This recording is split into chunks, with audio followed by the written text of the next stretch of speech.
अस्सलाम वालेकुम everyone, welcome back to my channel. उम्मीद है आप सब ठीक होंगे, खैरियत से होंगे। प्लीज चैनल की वीडियोस को लाइक करें, शेयर करें एंड सब्सक्राइब करें। मेरा जो आज का टॉपिक है वो ये है कि हमारा बच्चा बहुत एग्रेसिव है। हम उसका जो एग्रेसिव बिहेवियर है हम वो मैनेज नहीं कर पाते। हर चीज तो गुस्से से रिस्पॉन्स करता है, लड़ के रिस्पॉन्स करता है, बच्चों को मार के रिस्पॉन्स करता है। इन शॉर्ट, बच्चों में एग्रेशन क्यों होता है और हम उसको किस तरह डील कर सकते हैं। मैंने कुछ वीडियो से पहले भी हाईलाइट किया था। मैं अगेन यहाँ पे थोड़ा उसको एक्सप्लेन करते हुए, इसको इंटरलिंक करते हुए आप लोगों को समझाती हूँ। देखिए, 0 to 7 ईयर्स ऑफ जो एज होती है ना बच्चे की, वो बहुत इंपॉर्टेंट होती है। उसमें आप बच्चे का बिहेवियर, घर का जो एनवायरनमेंट है उससे बच्चे की पर्सनैलिटी बिल्ड होती है। आप घर में बच्चे को क्या एनवायरनमेंट प्रोवाइड कर रहे हैं, पेरेंट्स की डीलिंग बच्चे के साथ कैसी है, बच्चे को घर में डील कैसे किया जा रहा है, उसको मैनेज किस तरह किया जा रहा है, उसके साथ जब कम्युनिकेट किया जाता है किस तरह कम्युनिकेट किया जाता है, उसको रिस्पॉन्स किस तरह किया जाता है, ये सारे फैक्टर्स मिल के बच्चे की बिहेवियर को, उसकी पर्सनैलिटी को शेप करते हैं। अब अगर आपका बच्चा एग्रेसिव है तो इसमें बहुत सारे फैक्टर्स हैं जो कंट्रीब्यूट करते हैं। अपने घर का एनवायरनमेंट चेक करें कि आपका घर का एनवायरनमेंट कैसा है। आप बड़े आपस में किस तरह बात करते हैं, जो पैटर्न ऑफ डीलिंग है आप लोग का वो किस तरह है, एक दूसरे के साथ आप लोग किस तरह कम्युनिकेट करते हैं। जब आप बड़ों का गुस्सा आता है तो आप लोग सामने वाले को, जो आप जिस फॉर एग्जाम्पल अगर आपके घर में मेड है, बच्चा ऑब्जर्व कर रहा है कि जब मेरी मामा को गुस्सा आता है तो वो मेड से बदतमीजी से बात करती है, एग्रेसिव होके बात करती है, कहती तुम तो हो ही ऐसी, तुम ऐसी हो, तुम ऐसी हो। मतलब इट कुड बी एनीथिंग, कोई भी सेंटेंस पेरेंट्स यूज कर सकते हैं। मोस्ट प्रोबेबली मदर्स का मासियों के साथ डीलिंग होती है तो बच्चा अपने पेरेंट्स को घर में ऑब्जर्व कर रहा होता है। ये जैसे मैं यहाँ एग्जांपल एक मासी से रिलेट करके बता रही हूँ। आपके घर में और भी बहुत सारे लोग हैं जिनको जब आप का कोई भी अगर स्ट्रेसफुल एनवायरनमेंट घर में होता है, कुछ भी घर में चेंज होता है, तो आप लोग उसको डील कैसे करते हैं, आप लोग उसको रिस्पॉन्स कैसे देते हैं, वो बच्चा सारा ऑब्जर्व कर रहा होता है। दूसरा, पेरेंटिंग स्टाइल्स। आप बच्चे को किस तरह की पेरेंटिंग कर रहे हैं। अगर इनकंसिस्टेंट पनिशमेंट है कि आप लोग हर चीज से पनिशमेंट से डील करते हैं बच्चे के साथ, कुछ भी किया बच्चे को पनिश दे दिया, बच्चे ने कुछ गलत कर दिया पनिश दे दिया, बच्चे ने कुछ फेंका बच्चे को पनिश कर दिया। मतलब इट कुड बी एनीथिंग। मैं पेरेंटिंग स्टाइल्स पे एक वीडियो बनाऊंगी, मैं उस पर आप लोग को गाइड करूंगी कि कौन कौन से पेरेंटिंग स्टाइल्स होते हैं और उन पेरेंटिंग स्टाइल्स से बच्चों की पर्सनैलिटी पे क्या इफेक्ट पड़ते हैं। इंशाल्लाह आई होप आप लोग को उससे भी बहुत हेल्प मिलेगी कि आप लोग फिर उससे अपनी पेरेंटिंग स्टाइल्स पे नोट करेंगे कि आप लोग कौन से पेरेंटिंग स्टाइल आप लोग अपना पर्सनली बच्चे के साथ इम्प्लीमेंट कर रहे हैं और उससे बच्चे की पर्सनैलिटी पे क्या असर आ रहे हैं। खैर, मैं एग्रेशन पे बात कर रही थी। तो आप लोग की जो पेरेंटिंग है बच्चे के साथ, इनकंसिस्टेंट पनिशमेंट जब बच्चे को बहुत दी जाती है उससे भी बच्चे के अंदर एग्रेशन बिल्ड होता रहता है और वो खुद भी अपनी पर्सनालिटी में इन चीजों को इनकॉर्पोरेट कर देता है कि किस तरह उसे एनवायरनमेंट में जब कुछ चीज नहीं पसंद आ रही, कुछ उसकी चीज मर्जी के खिलाफ हो रही है, तो उसको किस तरह रिस्पॉन्स करना है। सो मोस्ट प्रोबेबली इस तरह के बच्चे फिर वो एग्रेसिवली ही रिस्पॉन्ड करते हैं। फिर एक फैक्टर और आता है डोमेस्टिक वायलेंस। जब बच्चे पे बहुत ज्यादा हम मार पीट, इस तरह के हम जो हथियार अपने जो पर्सनली हम समझते हैं ना कि हम पेरेंट्स हैं, हमारे पास हक है, हम बच्चे को मार सकते हैं, हम बच्चे को पीट सकते हैं, because we are the parents. देखिए, हम कहीं ना कहीं हमारी स्ट्रिक्टनेस बच्चों पे वर्क तो कर रही है ना। मैंने बच्चे को डांटा, मैंने मारा, बच्चा सुधर के टिक के बैठ गया, लेकिन वो देखिए वो चीज जो आपकी सख्ती है वो क्या कर रही है, वो आपका और आपके बच्चे का जो रिश्ता है और बच्चे की जो पर्सनैलिटी है उसको डिस्ट्रॉय कर रही है। बच्चे का सेल्फ कॉन्फिडेंस, बच्चे की खुद एतमादी, जो सेल्फ एफिकेसी, एवरीथिंग बच्चे की वो डिस्ट्रॉय कर रही है। क्यों? क्योंकि हमने सिर्फ एक सख्ती का माहौल घर के अंदर रखा हुआ है, बच्चे के साथ हमारा कोई रिलेशनशिप बॉन्ड नहीं है। फॉर एग्जाम्पल, बच्चे को अगर कोई चीज नहीं पसंद आ रही तो वो कैसे अपनी इस चीज का इजहार करेगा। अगर उसका अपने वालिदैन के साथ इतना स्ट्रॉन्ग रिलेशनशिप है कि वो अपने चॉइसेस को एक्सप्लेन कर सकता है विद द लॉजिक्स। एक रैंडम जो बच्चों के बिहेवियर्स होते हैं जैसे समथिंग एल्स, अगर बच्चे को आपने ऐसा माहौल दिया हुआ है घर में कि वो आपसे आके अपनी हर बात कर सकता है without showing any aggressive behaviour, any tantrum, so believe me, आप यकीन करें आपका बच्चा आपको एग्रेसिव, जो आप देखते हैं ना, बच्चा गुस्सा कर रहा है, चिढ़ रहा है, मार रहा है अपनी बात को मनवाने के लिए, बताने के लिए, क्यों? कहीं न कहीं हमारे घर के माहौल में वो चीज़ें प्रेज़ेंट होती हैं जिनको बच्चा लर्न कर रहा होता है और अपनी पर्सनैलिटी में वो चीज़ें बिल्ड कर रहा होता है। जो 0 टू 7 इयर्स की जो एज होती है वो बहुत, बहुत, बहुत इम्पोर्टेंट होती है। अगर उस चीज़ में, उस एज में आप लोग जो बच्चे को एनवायरनमेंट प्रोवाइड करेंगे, जिस तरह के माहौल में आप बच्चे को रखेंगे, बच्चे की पर्सनैलिटी वैसे ही बिल्ड होती जाएगी। फिर आगे जाके जब पेरेंट्स कंप्लेन करते हैं ना कि हमारा बच्चा ऐसा क्यों है, हम तो नहीं है, तो प्लीज थोड़ा फॉर अ मिनट रुकें और सोचें कि आपके घर का माहौल, आपकी पेरेंटिंग, आपने बच्चे को डील किस तरह किया, आपने बच्चे के साथ कम्युनिकेशन कैसी रखी, क्या आप बहुत हार्श रहते हैं अपने बच्चे के साथ, बच्चे से कुछ भी हुआ, कुछ भी आपकी चॉइस के अगेंस्ट हुआ, क्या आप हर बार हार्शली रिस्पॉन्स करते हैं, हाइपर होकर रिस्पॉन्स करते हैं? ये सारे फैक्टर्स मिल मिला के बच्चे की पर्सनैलिटी के अंदर एग्रेशन कंट्रीब्यूट करते हैं। अगर आपको लग रहा है, आप कहीं न कहीं आप महसूस कर रहे हैं कि आप जैसे, क्योंकि देखिए जैसे-जैसे बच्चों की एज बढ़ती है ना, तो उनका वो जो एग्रेशन है वो अपनी शिद्दत पकड़ता जाता है।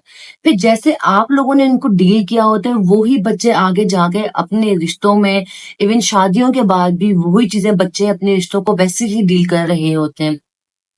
अगर आपको अपनी फैमिली में वो चीज़ पसंद नहीं आ रही है, इवन आप खुद पे रख के ज़रा सोचें, अगर आपको किसी से कुछ पूछना है और आप उससे एग्रेसिवली अगर आपको सामने वाला रिस्पॉन्स कर रहा है, या फॉर एग्जाम्पल खुदा ना खास्ता मार के रिस्पॉन्स कर रहा है, हिटिंग तो देखिए बिल्कुल ही एक एक्सट्रीम लेवल पे चले जाता है ना, कि मियाँ बीवी आपस में लड़ रहे हैं तो हस्बैंड ने हाथ उठा लिया या बीवी ने हाथ उठा लिया, इट कुड बी एनीथिंग, आपका बच्चा ऑब्जर्व कर रहा है।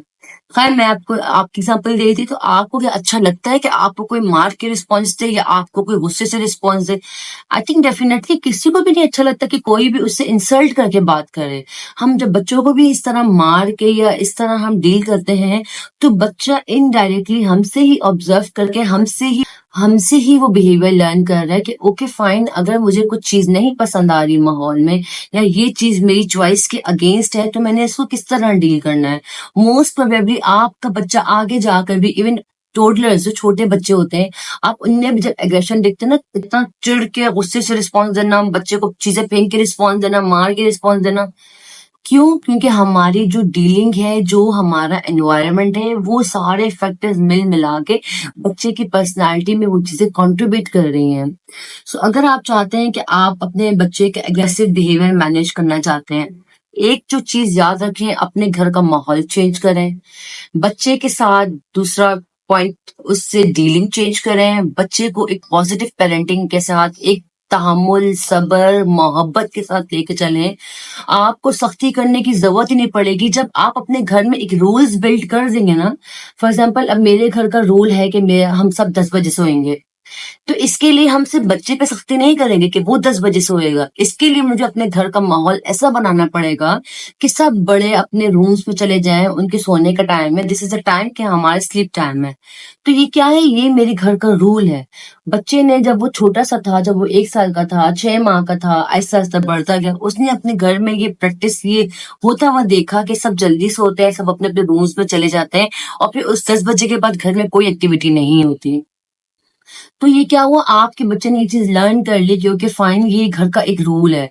इसी तरह, जो इस तरह आप बड़े आपस में एक दूसरे से कम्युनिकेशन करते हैं, बच्चे के साथ आप कम्युनिकेट करते हैं, बच्चा वो सब चीजें ऑब्जर्व कर रहा होता है, और वो ही फैक्टर्स मिलके बच्चे की पर्सनैलिटी में कंट्रीब्यूट कर रहे होते हैं। जो बच्चा हम कितना एग्रेसिव है, जिद्दी है, बहुत सारी चीजें बच्चों में हम नोट कर रहे होते हैं कि बच्चा चिड़चिड़ कर रहा है, हाइपर है। देखिए, एक न्यूरो डेवलपमेंटल डिसऑर्डर के साथ बच्चे में हाइपर एक्टिविटी होना, दिस इज समथिंग एल्स, के बच्चे के साथ कोई डिसऑर्डर है। बट एक नॉर्मली जो हम घर में जिस तरह डील करते हैं, एनवायरनमेंट जो हम घर में प्रोवाइड करते हैं, उसमें जब बच्चा एग्रेसिव होता है, तो वो हमारे ही कोताहियां होती हैं, या हमें समझ नहीं आ रहा होता हम बच्चे को डील कैसे करें। वो ही चीजें बच्चे की पर्सनालिटी में वो स्लोली एंड ग्रेजुअली बिल्ड होती जा रही हैं। फिर हम आगे जाके शिकायत करते हैं, हमारा बच्चा ऐसा क्यों है। वो क्यों है? क्योंकि वो हमने ही उस बच्चे को उस तरफ लीड किया है कि बच्चा आहिस्ता आहिस्ता वो चीजें हमसे लर्न करता गया, और फिर उसी ने अपने अंदर एक चीज बिल्ड कर ली, और फिर वो अपने रिश्तों में, अपने वर्क को, अपने स्कूल को, अपने सोशल लाइफ को, he knows how to deal with everything with aggression, simple aggression। कल मैं आप लोगों को टिप्स बता रही थी। फर्स्ट ऑफ ऑल, अपने घर का एनवायरनमेंट चेंज करें। सेकंड, बच्चे के साथ डीलिंग चेंज करें। थर्ड, हाश होकर या इस तरह के आप जब बड़े एक दूसरे को रिस्पॉन्स देते हैं, वो चीजें घर में रिमूव करें, डोमेस्टिक वायलेंस घर से हटाएं। बच्चे को अगर आप लोग मार पीट के समझा रहे हैं, उस चीज को तो प्लीज खुदारा, उस चीज को तो बिल्कुल कहते हैं ना कि कट ऑफ कर देना। मार के देखें, पेरेंट्स समझते हैं कि हमने बच्चे पे सख्ती की और बच्चा देखिए कैसे सुधरा हुआ है, मैंने घर का माहौल बनाया है। आप यकीन करें वो चीज, वो बच्चा आपसे डर रहा है ना, क्योंकि उसके पास अभी कुछ है नहीं, वो इंडिपेंडेंट नहीं है ना। जब वो बच्चा इंडिपेंडेंट हो जाएगा, जब उसके पास एक अर्निंग के ऑप्शंस आ जाएंगे, जब इकोनॉमिकली स्टेबल हो जाएगा ना, आप नोट करेंगे वो बच्चा आपसे दूर हो जाएगा। क्यों? देखिए कोई भी इंसान या कोई भी बच्चा इस चीज को नहीं प्रेफर करता कि इसको मार के सख्ती के माहौल में रख। हर इंसान मोहब्बत का भूखा होता है। वही बात आप उस बच्चे को मार के गुस्से से समझाएं। वो कुछ बच्चे आगे से जब होते हैं रिबेलियस हो जाते हैं, जिद्दी हो जाते हैं, वो नहीं रिस्पॉन्ड नहीं सुनते। वही बात आप बच्चे को प्यार से समझाएं। अब दोनों बच्चों में, दोनों डीलिंग में आपको फर्क भी नजर आएगा, बच्चों के रिस्पॉन्स में भी फर्क नजर आएगा। सो बच्चों के साथ मोहब्बत से डील करें। देखिए आप एक रूल्स बनाएं, लिमिट सेट करें। आपने अगर लिमिट सेट कर दी ना, उस पर अगर फॉर एग्जाम्पल अब ये 6 बजे का टाइम है, ये बच्चे का होमवर्क टाइम है, इस टाइम पे टीवी नहीं चल सकती, लेकिन अगर बच्चा जिद कर रहा है टीवी चलेगी, तो हम माँ बच्चे की जिद नहीं मानेंगे। ये मेरे घर का रूल है कि आपने 6 बजे होमवर्क करना है, जैसे जो होमवर्क टाइम आप कुछ भी कर लें, उसमें शायद बच्चा लोट-पोट होकर जमीन पे भी लेट जाए, रोना भी शुरू हो जाए, जिद भी करेगा। अगेन यहाँ हमने सब्र से काम लेना है, हमने बच्चे के उस बिहेवियर को इग्नोर करना है। और दिस इज द रूल कि इस टाइम पे टीवी नहीं लगेगी, this is your homework time. हाँ, अगर आपने होमवर्क फिनिश कर दिया उसके बाद अगर मेरा ये रूल है कि हाँ this is your play time, या आपको जो मैंने टीवी टाइम दिया हुआ है, आप कुछ देखना चाह रहे हैं, जो भी आपने रूल घर में सेट किया हुआ है वो इसके बाद का है, तो दिस इज द रूल। फिर हम यहाँ बच्चों को रूल्स ब्रेक करना अलाउ नहीं करते। उसमें अगर बच्चा टेंट्रम्स थ्रो कर रहा है, एग्रेसिव हो रहा है, क्योंकि बच्चों को पता है ना उन्होंने कैसे बड़ों की टेंशन गेन करनी है, चाहे वो बच्चे मार के गेन करें, बड़ों से मार खा के गेन करें या उनके गुस्से से गेन करें, तो बच्चों को बहुत अच्छे से पता होता है हमने किस तरह टेंशन गेन करनी है। देखिए जब भी बच्चा एग्रेसिव होता है, एग्रेसिव बिहेवियर का फंक्शन क्या है? बच्चे को गुस्से को जो बच्चे को जब गुस्सा आया, गुस्सा क्यों आया है? किस चीज ने उसको ट्रिगर किया है? उससे पहले क्या हुआ था? और फिर उसके बाद आप लोगों ने बच्चे के एग्रेशन को डील कैसे किया? कॉन्सिक्वेंसेस क्या थे उस बच्चे के एग्रेसिव बिहेवियर के? वही चीजें इन फ्यूचर उसके बिहेवियर को इंक्रीज भी करेगी और डिक्रीज भी करेगी। अब अगर आपको लगता है कि नहीं अब हमारे घर का माहौल ऐसा नहीं था, हाँ मुझसे ये गलतियां हुई हैं, अब मैं क्या करूं? देखिए अगेन रे ऑफ होप हर चीज में मौजूद होता है। आप अब कोशिश करेंगी ना तो इंशाल्लाह with the passage of time, देखिए जो सबसे बड़ा जो यहाँ एक की होता है ना सक्सेसफुल, जिसे कहते हैं ना एक कामयाबी की तरफ बढ़ने के लिए, सब्र से काम। बच्चों के साथ डीलिंग में सिर्फ और सिर्फ सब्र सब्र सब्र। जब भी आप सब्र से काम लेंगे, आपका बच्चा भी चीजें ऑब्जर्व कर रहा है आप में कि आप किस तरह डील कर रहे हैं, वो ही चीजें बच्चा अपनी डेली लाइफ में, अपनी पर्सनालिटी में इनकॉर्पोरेट करता रहेगा और वो लेटर लाइफ में वही चीजें उसकी पर्सनालिटी में बिल्ड होंगी।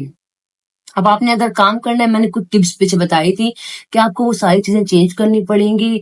बच्चे को देखिए, मैं अगेन ये नहीं कहूंगी कि आप बच्चे के साथ घर में कोई सख्ती इस तरह, मतलब सख्ती से मुराद कोई रूल्स ना रखें घर में। घर में रूल्स होंगे तो ही बच्चा अपने पैटर्न पे चलेगा। जिस घर में कोई रूल नहीं होगा, आप नोट करेंगे उस घर के बच्चे भी आपको तहजीब में, अगर मैं सिंपल लफ्ज में यूज में समझाऊं, तो तहजीब में नजर नहीं आएंगे। क्यों? क्योंकि घर में कोई रूल ही नहीं है। कभी भी उठे, कभी भी सोए, कभी भी खाया, कभी भी लड़ पड़े, कभी भी एक दूसरे को गालम गलोच शुरू कर दी, एक दूसरे को डांट रहे, लड़ रहे हैं, बच्चों के सामने सारे टॉपिक डिस्कस हो रहे हैं। वो सारी चीजें बच्चे ऑब्जर्व कर रहे होते हैं और वो अपनी डीलिंग और कम्युनिकेशन में उन चीजों को ऐड करते हैं और बच्चों का दूसरों के साथ भी कम्युनिकेशन का पैटर्न वो ही बन जाता है। सो आई होप मैं आप लोग को अपनी बात एक्सप्लेन कर सकी हूँ। मैंने बहुत कोशिश की कि मैंने बहुत सिंपल वर्ड्स में समझाने की कोशिश की है। अगर आप लोग को फिर भी लगता है कि मैंने कुछ यहाँ चीज ऐड करना भूल गई हूँ या मैं आप लोग को फर्दर किसी टॉपिक पे हेल्प कर सकूँ, समझा सकूँ, गाइड कर सकूँ, प्लीज मुझे कमेंट सेक्शन में कमेंट करें। मैं इंशाल्लाह कोशिश करूंगी आप लोग को turn by turn her topic पे गाइड कर सकूँ। सो मेरा आज का टॉपिक यहाँ एंड होता है। नेक्स्ट वीडियो में नेक्स्ट टॉपिक के साथ फिर हाजिर होंगी। तब तक के लिए अल्लाह हाफिज।